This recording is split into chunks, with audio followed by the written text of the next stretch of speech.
Diversity, diversity, diversity. You have caused confusion. Oh, fascist moron.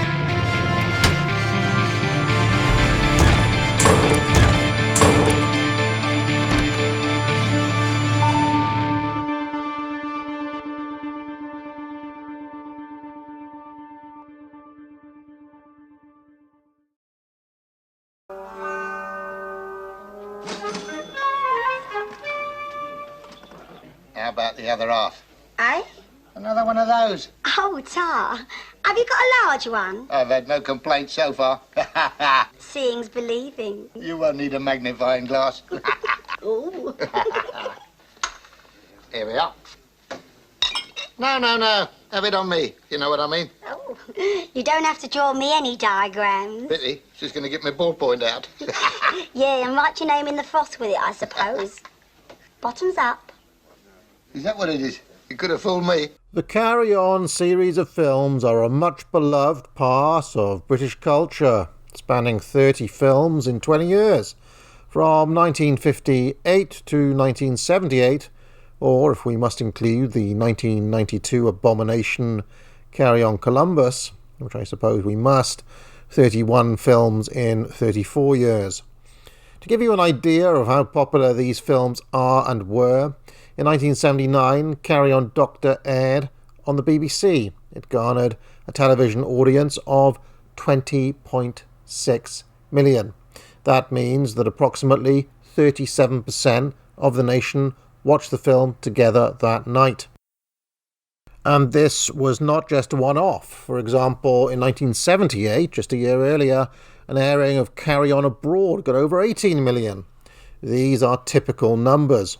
If you were to widen the scope to include anyone who'd ever watched a Carry On film on TV in this country, I would guess the figure would be closer to 80%.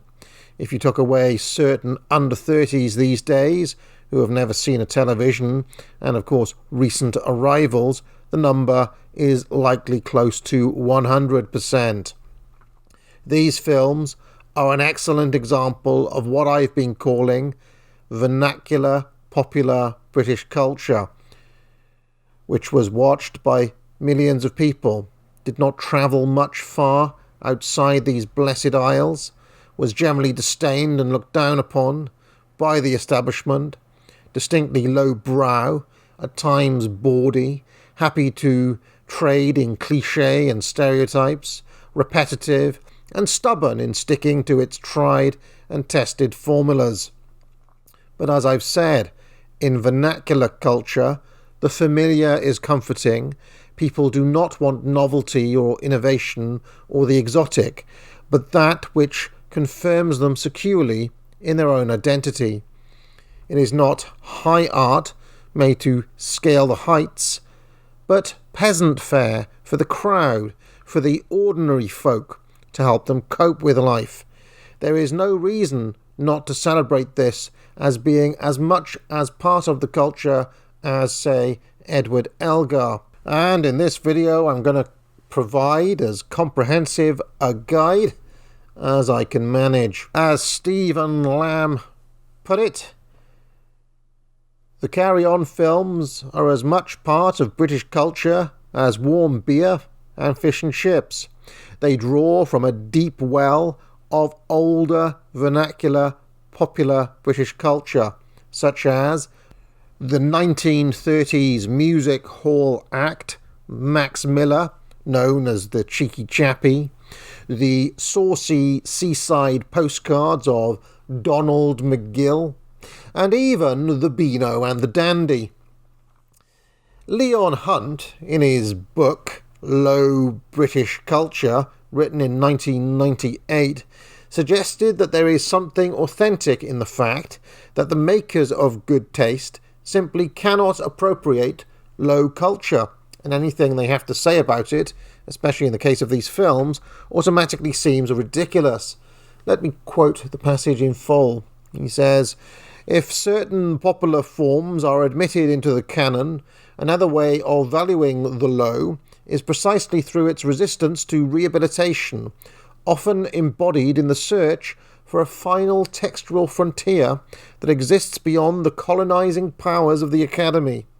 If I had to think of one reason why the carry-ons matter so much, writes Andy Medhurst, it's because they aren't really recuperable for proper culture.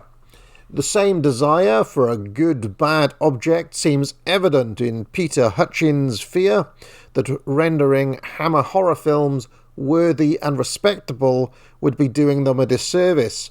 More, it would be like forcing them into the light and watching helplessly as they crumble into dust. Right, enough of all that. There is quite a lot to get through here, and I am determined to get through it, even if it takes over an hour. So I have devised these contents. I should say that I do not have time to get into the various goings-on of the eventful and often tragic private lives of the stars of these films beyond a very quick York Notes version. Kenneth Williams was a great enigma, closeted yet very obviously gay, private yet desperate for attention, whose last diary entry before a possible suicide, aged 62, it was an overdose, was, "Oh, what's the bloody point?" Sid James had an affair with Barbara Windsor, but was apparently a nice guy, and not as womanizing as his reputation suggested. Charles Hawtrey was close to his mother, and a terrible alcoholic. Hattie Jake struggled with her weight and health, and was married to John Lemessurier of Dad's Army fame, who was also a drunk, and Jakes had many an affair, sometimes even sleeping with men while her husband was in the house. Pretty dark. Joan Sims never married, suffered from depression, and later also, as many of the other of the cast did, had drink problems. I am not much interested in this gossipy side of things, not because it is not interesting in and of itself. I have to admit it is all sufficiently dark enough that it is, but rather because there is so much of this out there already, including TV dramatizations and whatnot, that it would be redundant for me to linger on all this. What I want to provide in this video is things that you are less likely to know in a level of detail hitherto unimagined. So first, I shall establish some basic facts about the Carry On series, and we shall meet the principal men responsible for these films, which is to say the producer, the director, and the writers. Second, I will delve into the budget data of each film, as I have, in an internet first, painstakingly adjusted the budgets for inflation so we can ascertain what was the cheapest and most expensive of these films. Third, we shall meet the key regulars who make up the ensemble cast. I will also explain something of the recurring hierarchies and structures that we see as they fall into their various roles. Fourth, I will outline the eras of the Carry On films and explain how they changed and developed over time. And fifth and finally, I have, in another internet first, collated a critical consensus score out of 5 for every film, using ratings given by some of the writers of the excellent resources available on these films. I will also, perhaps, give my own idiosyncratic ranking while acknowledging that my tastes can be a little peculiar. On that score, before continuing to live up to my name, let me share the 10 books I have consulted to make this video. I should mention that the bibliography on these films is surprisingly vast, and there are tons more books out there that I did not consult, some pretty highly rated ones too, including an academic monograph or two, and the published diaries of Kenneth Williams, which are fascinating in and of themselves. So these are the 10 books. I won't, you can see them on the screen there. I won't read them all out. Of these, Campbell, Lamb, and Robert Ross provide our star ratings. Snellgrove and Webber are content to confine themselves to facts and anecdotes, while Frost and Fryer seem to have pretensions to literary analysis. I will just mention in passing that Robert Ross's Carry On Companion has the most random foreword perhaps in publishing history. It is provided by none other than Phil Collins. I wonder what the genesis of that was. Anyway, let's carry on. Oh, and on that score, for the remainder of this video, I will omit the carry on part of the film titles, mainly so I don't keep on saying carry on, which I've already said 4 times in this paragraph. The 2 central figures behind the Carry On franchise were Peter Rogers, the producer, and Gerald Thomas, the director. Both had served in the army during World War II, and Thomas had been a prisoner of war, something he shared with Kenneth Connor, Peter Butterworth, and the writer Talbot Rothwell. The fact these films were made by ex-army men is not often commented upon. I think one of the greatest elements in the whole thing is almost like metabolism. Yes. Was that we were all ex-servicemen fairly recently, if you understand me. Oh, I see. We all left the Army and Navy about 46. These were done 10 years later. And I suppose some having been in the entertainment side, ENSA and CSE and so on, which came afterwards, didn't it? CSE? Oh, yes, and military shows, of course, done for ourselves. Yeah. You'd love those.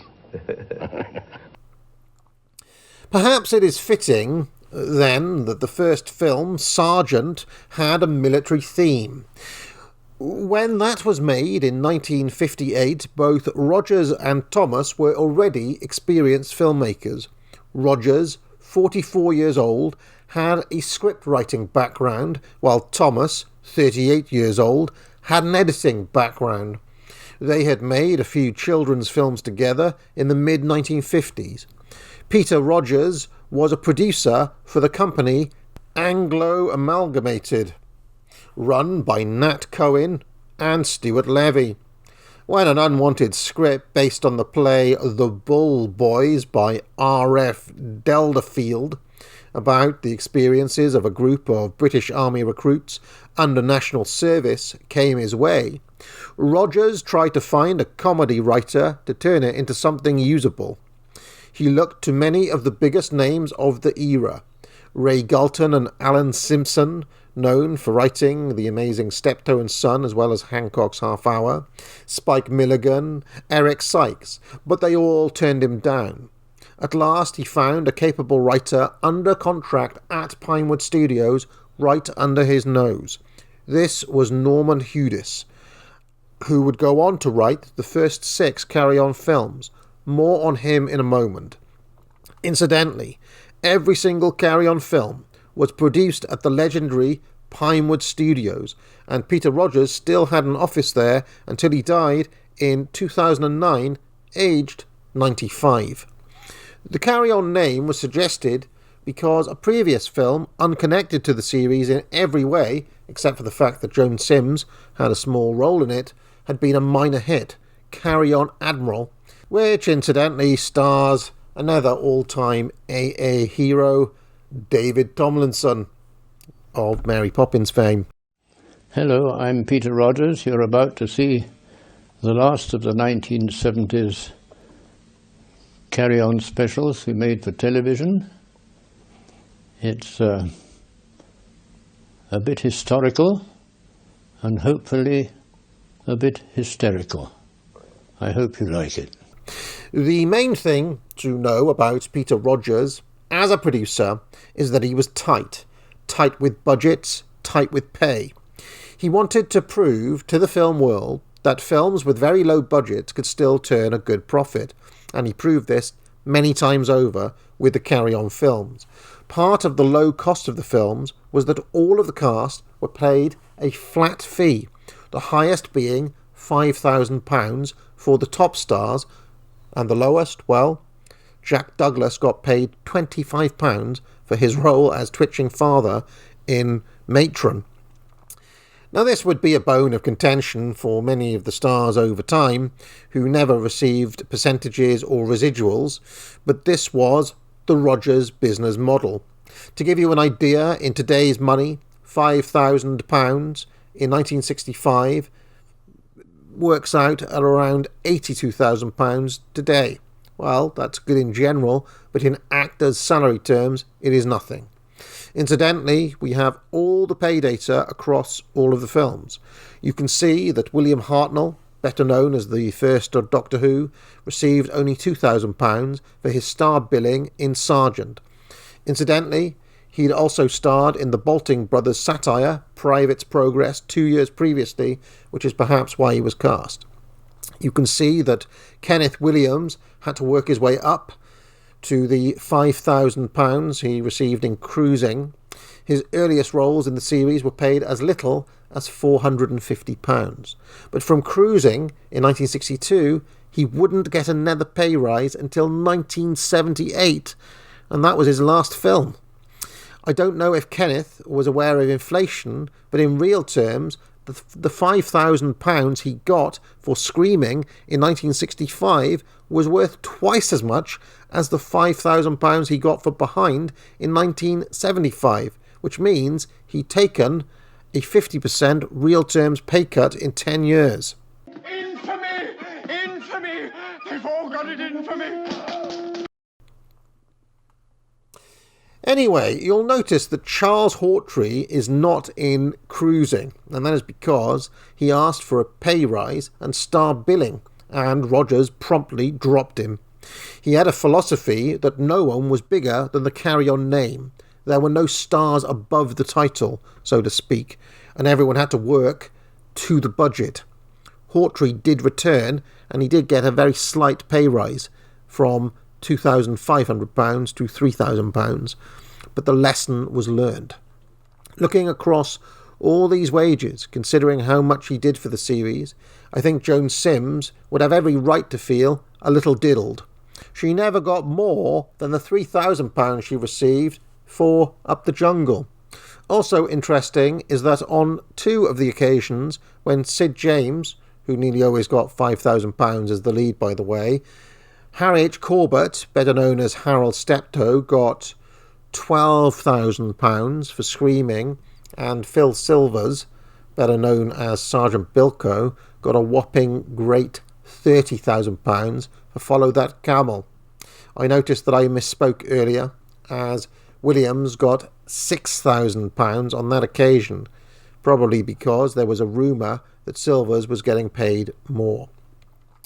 All this suggests that Rogers certainly could have paid all the stars more, but this penny-pinching attitude is part and parcel of making films on a shoestring. In 1972, when the cast turned up for Carry On Abroad, some of them were ready for a trip somewhere, Spain perhaps, only to find that the entire film was shot in the car park of Pinewood Studios. The furthest flung the series ever got for the exotic Up the Khyber was Snowdon, Wales, one of the very few times they shot on location. The Sahara Desert in Follow That Camel were just some sand dunes in East Sussex. The plains in Cowboy were Cobham Common. In a sense, it is remarkable how varied the series feels and what a sense of location each film has, given these limitations. Rogers was also quick to seize opportunities, most famously the costumes and sets from the lavish production of Cleopatra, starring Elizabeth Taylor and Richard Burton, which was a £30 million plus budget film, were repurposed for Cleo, which was a £194,000 film. Rogers also wanted to show that films could be made quickly and come in on time. And this is chiefly where Gerald Thomas, the director, came in. Rogers would largely confine himself to casting, budgeting, and making edits to the script. It was up to Thomas to shoot it on schedule and preferably under budget, something he did with great reliability. It's Gerald Thomas. Oh, good morning, gentlemen. Good morning. Gerald, let's start with you. I mean, why on earth bring them back after 10 years? I mean, they were magic at the time, but haven't things rather moved on? Well, they have, but really we're bringing them back more or less by public demand. We've had an enormous amount of pressure and correspondence in the last 6 months. But are they still going to be the same? Is it still going to be some tits and bums and innuendos? And... Yes, maybe bums and tits instead, but it's going to be the same, yes. Thomas was able to edit in his head, and this sped up the shooting process. There was to be no improvisation on set beyond rehearsals. The actors had to stick to the script with minimal ad hoc additions. Of course, most of the cast had their various shticks, and Thomas gave them quite free rein to interpret their roles as they saw fit. In this way, Thomas got most things shot in 1 or 2 takes. This was especially important as some of the bit part actors were paid by the day, and so they didn't want them in a second or a third day if they could help it. Each carry-on film was made in a tight 6-week schedule. All the actors were busy. They had stage commitments in the summer. Some of them had pantomime season at Christmas. Some of them had TV commitments. So carry-on films were shot typically in the spring and in the autumn. They generally kept a pace of 2 films a year, but sometimes they managed only 1, and sometimes they somehow squeezed 3 out in 1 year, such as in 1964 and in 1967. Nora.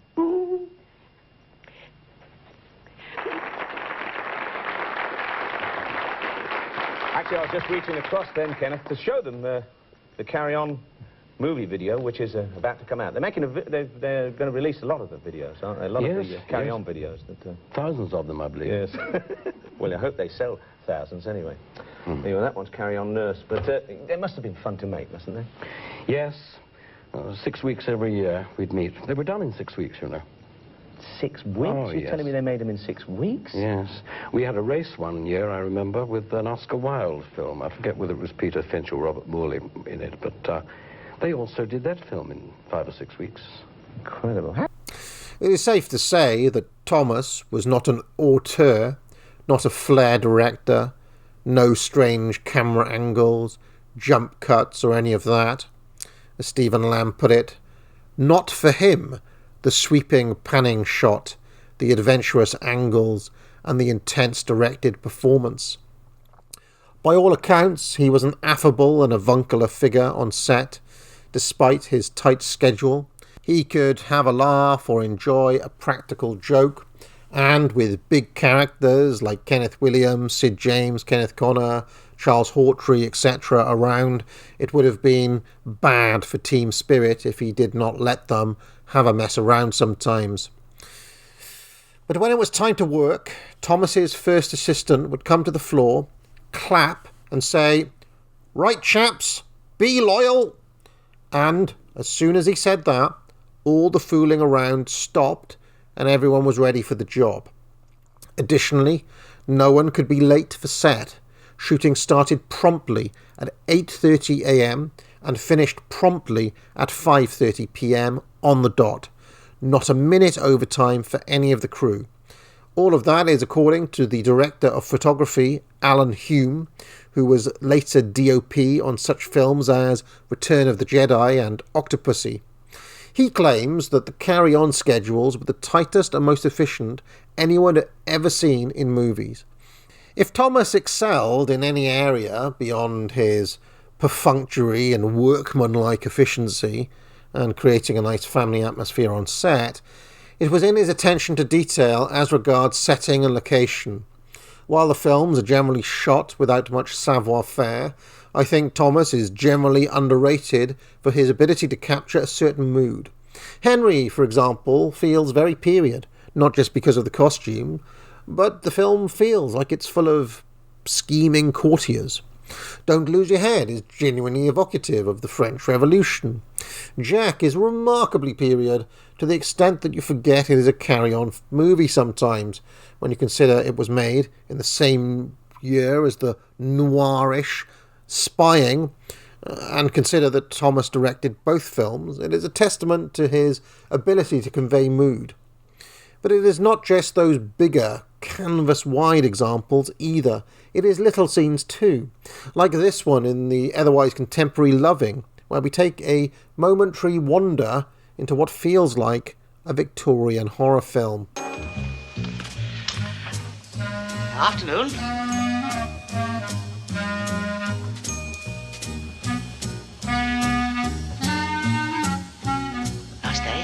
Now, rounding out the key trio of creatives at the heart of the franchise is the screenwriter, of which there are two main writers for the series. Norman Houdis, who wrote the first 6 Carry On films, and then the incomparable Talbot Rothwell, also known as Tolly, who, like Thomas and the actors Peter Butterworth and Kenneth Connor, had been a prisoner of war in World War II at the Stalag Luft III camp. Talbot Rothwell.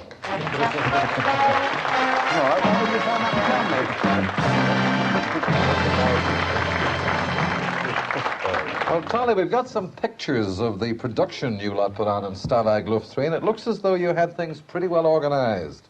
Oh, yes, we did, yes. I think we had one production about every 7 to 10 days, which ran for about 4 or 5 days, I think. Yes, a long run that was. Now, even if Pete...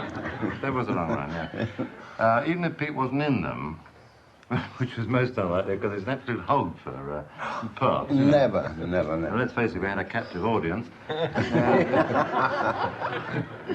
But I must say, if he wasn't taking part, he was either designing sets, which he's extremely good at, in fact, he's a very good artist, or mending the theatre, or repairing the seating in the theatre, Yes. Even if the people were still in them.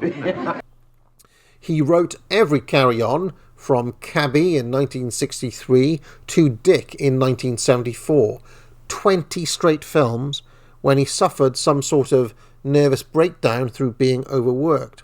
He got paid £5,000 per script too, by the way, and his attempts to get a percentage cut of the films was rebuffed by Rogers, and we actually have some interesting letter exchanges between the two of them where Rothwell, after being rebuffed, is quite apologetic and embarrassed by the actions of his agent. It's all quite interesting to read. But anyway, when most people think of what a Carry-On movie is, it is generally the Talbot Rothwell penned films they are thinking about. I think it's easiest to understand both writers, Houdis and Rothwell, by way of contrast. The early Carry-On films by Houdis have a little more drama in them, more character development, and are markedly more sentimental and even feel-good, with all that phrase connotes. The typical setup is that a set of new recruits, whether soldiers in the army in sergeant, patients in a hospital in nurse, teachers to a school in teacher, bobbies on the beat in constable, or shipmates on a crew in cruising, from disparate backgrounds, initially struggle to get on and struggle with some authority figure. But in the end, they pull together, work as a team, and come to realise the authority figure is not so bad after all. The only Houdis-penned film that does not follow this formula is Regardless, which is more of an experiment in doing a sketch film and is more of a portmanteau, with the crew doing various odd jobs in a variety of locations with a set of tenuous links back at the office. But generally, you can see these early films have a kind of post-war, all in it together, mucking in type spirit, the Blitz and all of that, cutting across class boundaries, and they are all set quite fondly in British institutions, which are mildly poked fun at, but then ultimately the films work to reinforce them. The characters are sort of real people with normal names. There are fewer gags and innuendos. There is more slapstick, and there are times when the films aim to pull at our heartstrings. When Rothwell comes in, after the initial 3, Cabby, Jack, Spying, and even to some extent Cowboy, which are transitional and a little different, I'll talk more about that in a bit, they're more plot-heavy, more character-driven. From Cleo in 1964 to Dick in 1974, Rothwell developed a style that leaned away from the plot being important, ramped up the number of gags, corny jokes, silly Dickensian names, double entendres and innuendos, made the comedy less slapstick, more bawdy, somehow broader. Sometimes you laugh when you realise there are no depths Rothwell will not mind for a one-liner. Young chickens may be soft and tender, but the older birds have more on them. True. It'll take a lot more stuffing.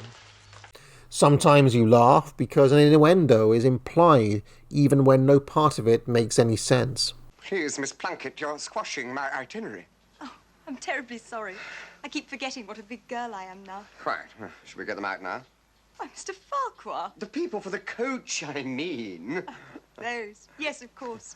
I mean, no part of that made any sense. Squashing my itinerary, indeed. The jokes in these films are one case where something is so bad it wraps around space and time, comes out the other end to be something wonderful. The more groany, the groaner, the better. The world of Rothwell's films are less innocent than Hoodis's, more will-weary, more cynical. Men are driven by lust and greed. Women are aware of themselves as a commodity in the sexual marketplace and work to maximise what they can get out of it. Towards the end, the sexual frustration of the middle-aged men reaches almost fever dream status. For heaven's sake, keep still. Back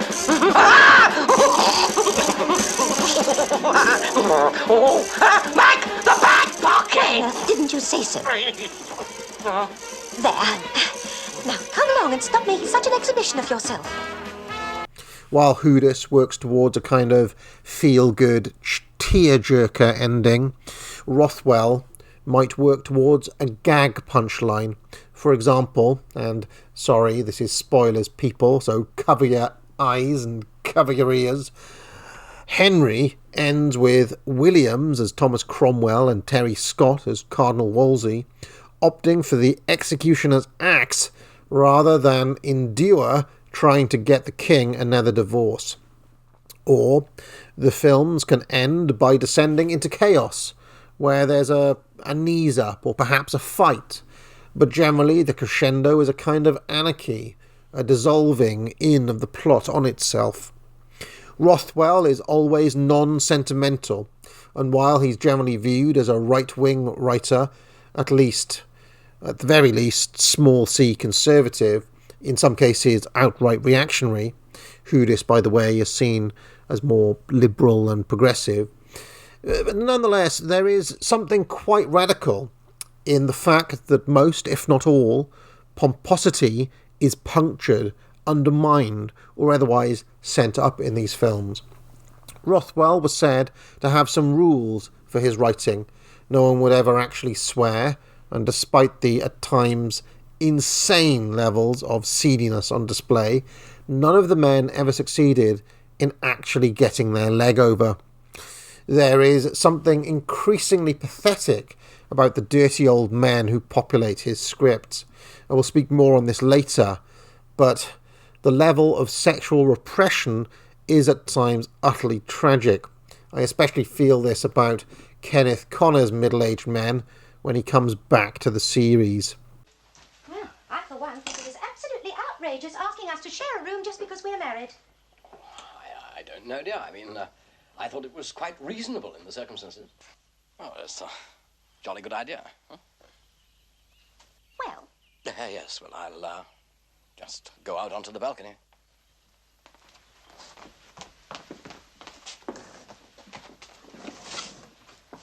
And don't forget to keep looking the other way.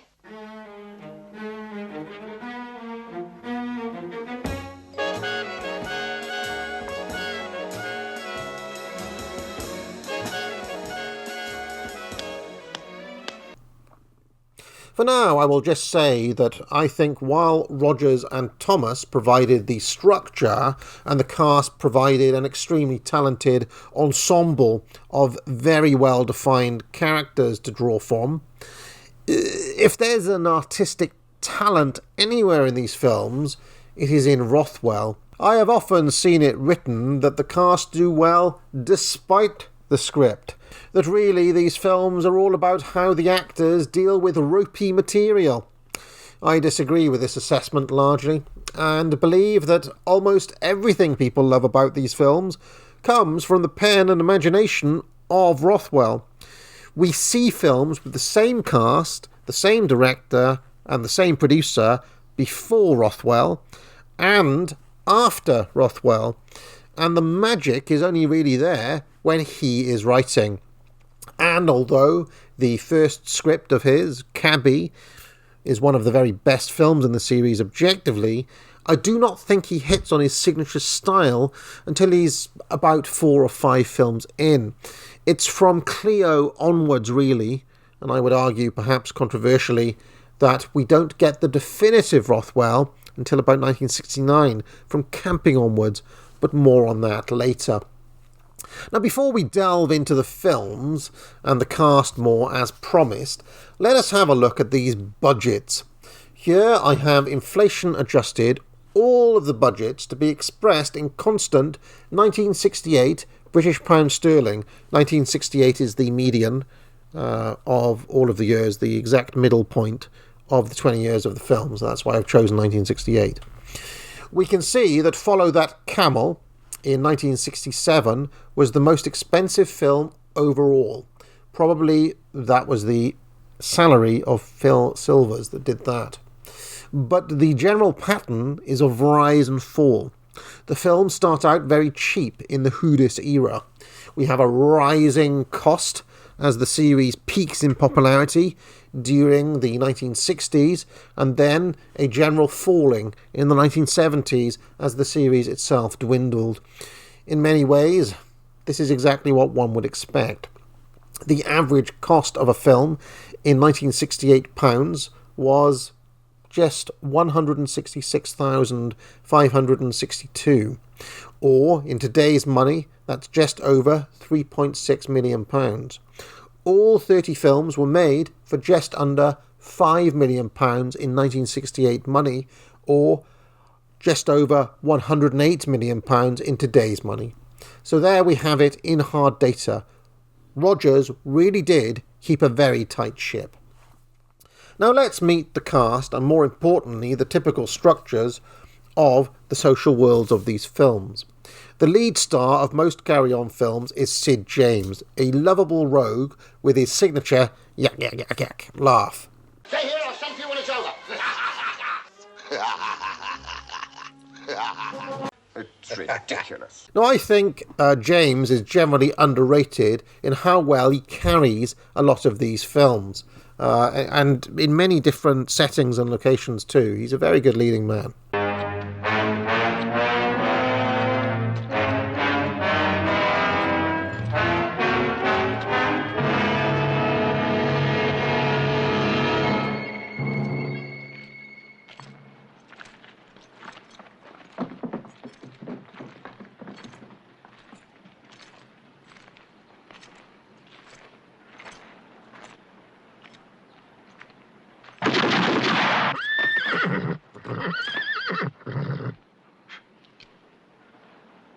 I wonder what they wanted. When he's missing, you tend to notice it quite a lot. Generally, Sid is married to a battle axe, and most often it is Joan Sims, but sometimes it is Hattie Jakes. In either case, she is liable to hit him with an umbrella or similar for his leering at younger women. There's generally one younger woman, typically Barbara Windsor, but sometimes it's Liz Fraser, sometimes it's Angela Douglas, who Sid has the hots for, much to his wife's chagrin. Very occasionally, when the wife is Hattie Jakes, the younger woman is Joan Sims, making an interesting hierarchy in the carry-on women, with Jakes, the benchmark fat and unloved, as well as the most battle-axe-ish, Sims, the perennial mid, and the younger woman as the apex hotness. Now, regardless of the gender politics of all this, which frankly I do not care about, Sims is an extremely underrated actress who can truly do it all. When she needs to be sexy, she can just about pull it off. When she needs to be frumpy, dour, miserable, whatever, she can do it. But her absolute specialism is the barely contained, seething jealousy and bitterness at being the woman scorned or passed over for the younger woman. I am not sure if any actress, any era or genre, has that down to a T more than Sims. Judging by some of her interviews, which I came across researching for this video, some of this was quite close to the surface for her, because naturally she did not like being cast as the less hot woman. They do say that the best performances have an underlying kernel of truth to them. In most, but not all, Carry-On films, Kenneth Williams is generally some sort of authority figure, employing his snooty and haughty aristocratic character. See Mrs. Moore, sir. And she... Oh, yes, that's different. It's a rather wealthy private patient of mine. I took an appendix out the other day. I hope you both had a nice time. I'll make the jokes if you don't mind. Stoppage. All right, Fosdick, get the car. Who can also be cowardly, a hypochondriac, or generally villainous, as the part and the plot demands. However, Williams also has what is known as his snide character, which was developed on the sitcom Hancock's Half Hour, which was more cockney and the origin of his "stop messing about" catchphrase. Snide was more liable to say things like "you nit" and things like that. In later roles, Williams might slide into the snide character for a line or two, but in some earlier roles, like Spying, for example, he is in that mode for the whole film. Oh, thank goodness for that. I thought I'd been filed for life. What the hell are you doing in there, Simpkins? You'll never believe it, Chief. Last night I came in here to put some files away, and some stupid, interfering, over-efficient nit went and slammed the door on me. I was the one who locked up in here last night, Simpkins. Oh. Yeah. Yes, well, a very good job you made of it, sir, I must say. Now you can contrast the two extremes of the snooty character and the snide by watching Spying back-to-back with Jack, in which Williams is an absurdly over-the-top, not to mention cowardly, aristocratic captain. Oh, I don't know, Mr. Hyatt. It was quite an understandable mistake, really. You don't know this man, sir. You don't know my wife. Your wife's irrelevant, sir. Oh, you've noticed that, have you? No, what I mean is that she has nothing to do with the matter in hand. I mean, well, damn it, sir, he's guilty of insolence and insubordination. Yes, I suppose you're right. Well, what have you to say for yourself? Only, sir, that I spoke truly. I am Albert Poopdecker, RN. You see, sir? A hopeless liar. I'm afraid I agree with Mr. Howitt. I flatter myself I'm a just and intelligent man, but look at you. You don't even look like Midshipman Poopdecker. How would you know what he looks like, sir? How do I know? I can see him. Look for yourself. You don't look anything like him. You might just as well say that he doesn't look anything like me. Quite. I'm glad we agree. Williams also has a kind of camp, this is the real me character that comes out for a line or two as well, which is a little bit like his version of breaking the fourth wall. Generally, Williams is a kind of antagonist in the films, often a villain, but his role tends to move about as the plot demands. In the early films, the hapless, everyman young lover is played by Kenneth Connor, who is full of nervous tics and weird facial expressions. Sam, are you in some kind of trouble? The worst. What's her name? Oh, please. It's worse than that. Look, Sam, tell me all about it, and probably all your worries will disappear like a puff of smoke. Don't say, huh? Oh, good gracious me, if you've got a hangover, it must be a real corker. Now, look, take my tip. Corker tip, please. No, I know. Hey. Sam, what on earth is the matter? I want it. Oh, cigarette, damn it, cigarette. Connor was also a West End star, so after Cleo in 1964, because of a series of successful runs for him, he was unavailable for a stretch of 5 years, returning in 1970 seemingly a much older man. So when he comes back, he is quite an extraordinary lech. I think I love Connor's sleazy, older posh guy. Something very odd about him. But anyway, generally speaking, during his absence, Connor was replaced in the cast by Jim Dale, who would take over the young, slightly nervous everyman characters. I believe that Connor comes back just as Dale leaves after Again Doctor. The young lover role is then taken by Julian Holloway. The other big main Carry-On regular, Charles Hawtrey, immortalised here by the Smiths, is generally, though not always, more ancillary or to one side of the main action. It's kind of a sideshow, if you want to put it that way. He generally adds to the feeling of anarchy, heightens the campness levels. He's basically a visual reminder that you're watching a Carry-On film. His entrances tend to make an impact. His weedy frame and effete manner is also the source of much physical comedy.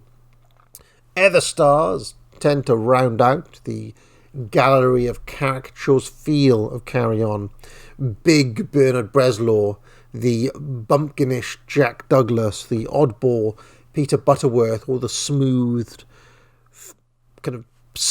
face Terry Scott.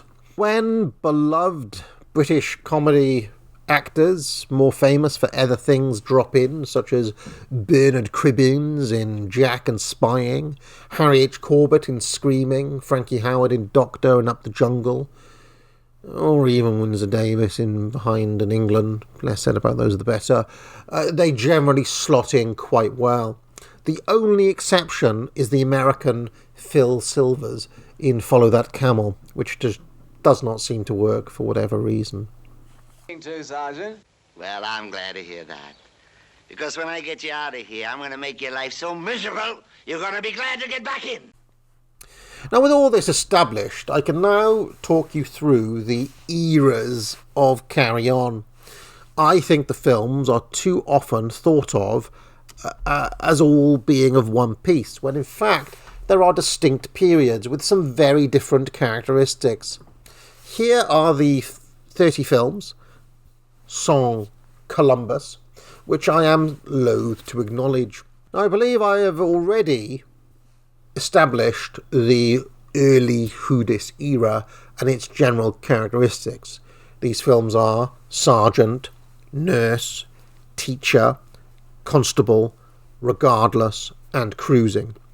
As I've mentioned, all have a different feel from most of the other films. They are more conventional kind of film comedy dramas.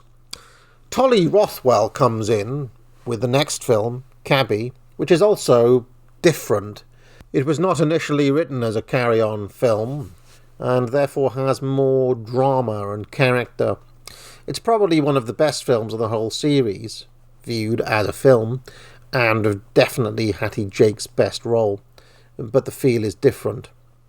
It's almost British new cinema or kitchen sinking vibe, despite the silly boys versus girls storyline of the two rival taxi firms.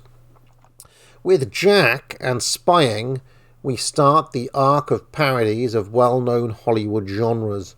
Jack, like Cabby, was not written as a Carry-On film. And this, I think, shows quite a lot when you watch it, because there are long periods of the film without any gags and are notably more straight than we'd expect. There's also no Sid. Instead, we get Bernard Cribbins, who's great in the lead, but for a Carry-On, this one feels different. But it is chiefly because the Carry-On, as we know it and as we think of it, did not yet really exist. As a little trivia tidbit, Rothwell wanted to call Jack Up the Armada, but the censors wouldn't have it. This is equally true, by the way, of Spying, a James Bond parody, and the title was registered by Peter Rogers immediately in 1962 when it became clear that Dr. No was a hit. Incidentally, that one also stars Bernard Cribbins. Now, for whatever reason, these first three Rothwell penned films do not feel like the rest, and I see them all as transitional films from the early Hudis era to what Carry On would become. Cleo is undoubtedly the one where it all clicked and the start of the golden era. Carolyn Frost demarcates it this way in her book. With the exception of Follow That Camel, which has the Silvers problem, and Cowboy, which is an odd film because the entire thing is played in broad American accents and is somewhat straighter than the others, closer in a way to Jack, all of the films of the golden period tend to be the ones that are most fondly remembered by fans of the series, especially Cleo, the Hammer horror parody Screaming, and of course Up the Khyber, which tends to be the one film in the series selected for top 100 film lists, BFI and British Heritage sort of stuff. Doctor is also easily the best of the 4 medical-themed films. I should mention here also that the franchise switched distributors from Anglo Amalgamated to the Rank organisation in 1967 with Follow That Camel, and the inclusion of Silvers was to appease the new production company who had dreams of breaking the series again into America. Carry On Nurse in 1959 had done quite well as well.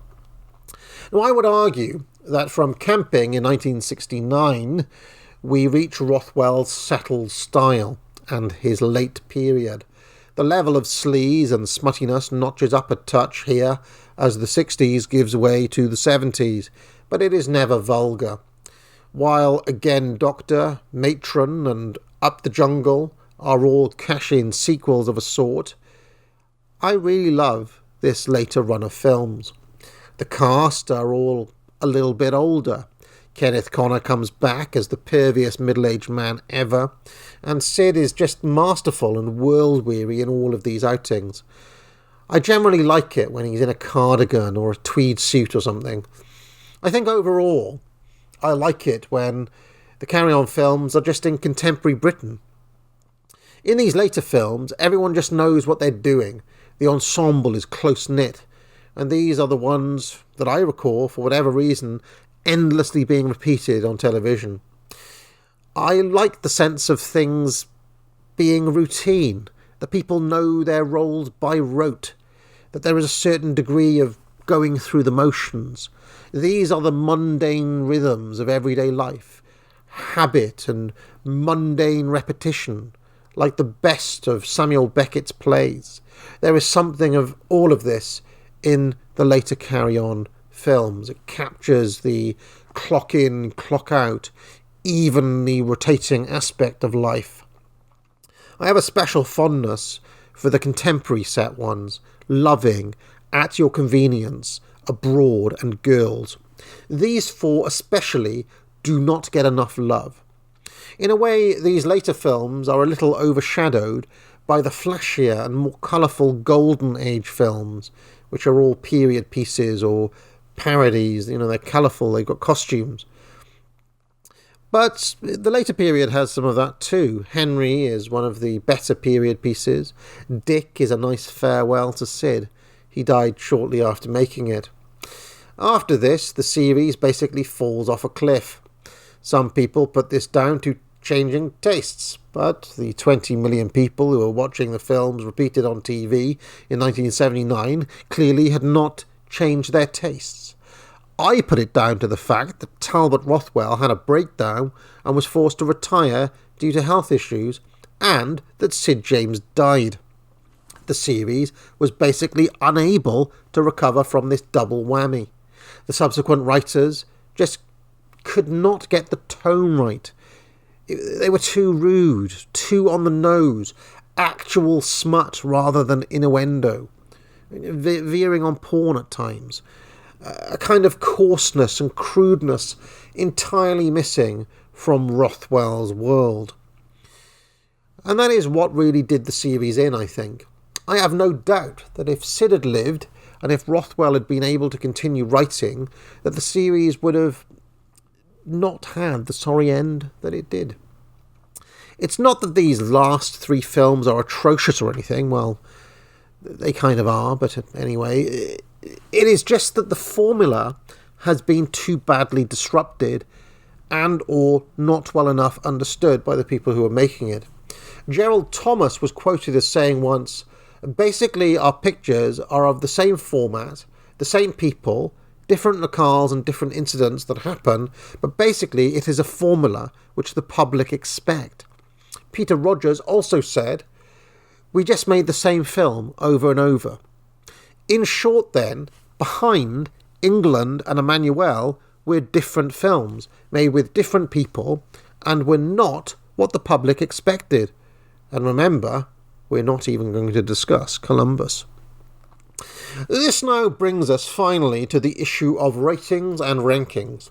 I have devised this table to show how Robert Ross, Mark Campbell and Stephen Lamb rate each of the films out of 5, and then the final column gives a mean average score.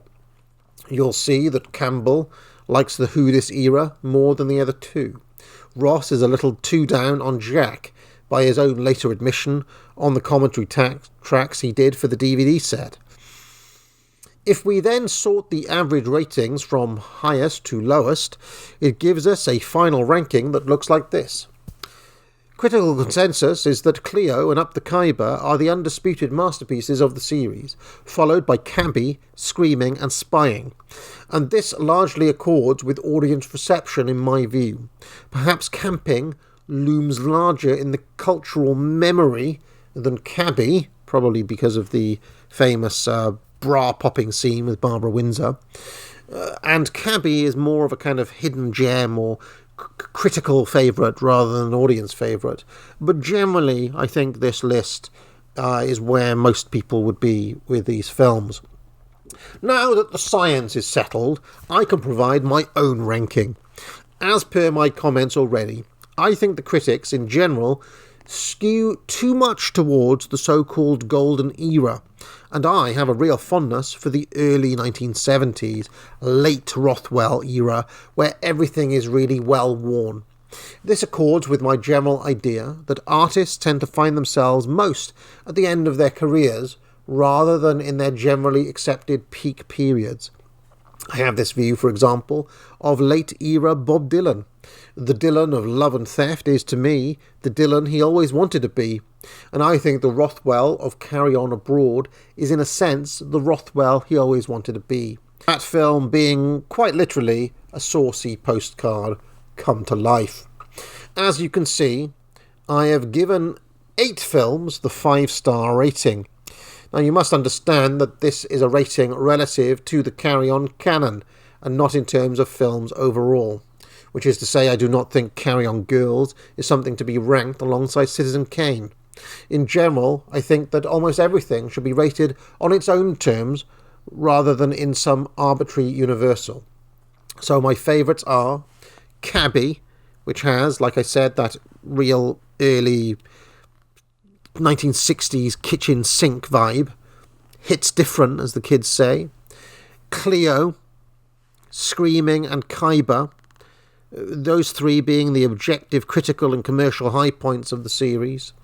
And then Loving, At Your Convenience, Abroad and Girls as my early 1970s guilty pleasures. I also think that these films find Rothwell at his most reactionary, lampooning unions in At Your Convenience, famously one of the few in the series to make a loss, since the working class audiences did not take kindly to seeing themselves as the butt of the jokes in that one. Also not helped by the fact that it was advertised for a period before it came out as Carry On Comrade. Unlike the critics, I think the sketch or portmanteau format suits the series quite well. Literally nobody is watching one of these films for the plot. And Loving, to me, seems like a Rothwell rewrite of Regardless. It's like Carry On Regardless given the Rothwell treatment. That one has the greater sense of contemporary Britain in it for my money. You see snogging young couples blissfully unaware of the sexual repression of all these middle-aged men from the interwar period. There's even a black bus conductor, a super rare moment of diversity in one of these films. Abroad is the last film with pretty much every regular in it, and although it is particularly sleazy as an outing, the idea of the crew going on a seedy little holiday to a crap hotel in Ells Bells, and then literally nobody managing to get their leg over, despite palpable desperation on most of the male cast, is to me the absolute essence of what Carry On is all about. Much more than the period pieces, the costumes and the famous lines. And finally, Girls is the first time that feminism overtly enters the picture through June Whitfield's puritanical, almost Mary Whitehouse-ish Augusta Prodworthy and her efforts to shut down a beauty contest. What I find interesting is that despite Rothwell's plainly reactionary sensibilities here, he sort of lets her win. It's almost like he knew what was coming. Let us end there, friends. This video can stand as a tribute to this series, which was as big a part of British culture growing up as watching football, fish and chips down the beach, Sunday roasts, and all the rest of it. Many a rainy Sunday, I remember, nothing else being on, sticking on one of these films. They are comforting in a way. It's that reassurance of familiarity and the coming to terms with a routine that I believe stands at the heart of vernacular, popular British culture. And I really hope that they do not become thought of as something to be ignored by the younger generations, or as an old person's thing, or as, I don't know, degenerate, or whatever it is that silly little Zoomers say these days. To me, these films form a living link to the past, so they should be remembered, they should be watched, they should be celebrated. If you liked this video, be sure to like and subscribe. You can join the channel for thousands of hours of past shows in the archive and hundreds of videos. If you have any questions, you can leave a super chat or a super thanks, and I'll be sure to pick it up during my weekly office hours, which run every Tuesday afternoon. I also provide courses at the academic agency, which I encourage people to buy. Thousands of students now have taken the Trivium to improve their skills in writing, logic and rhetoric. Just 3 of many courses available. Buy it now. But most importantly of all, friends, get out.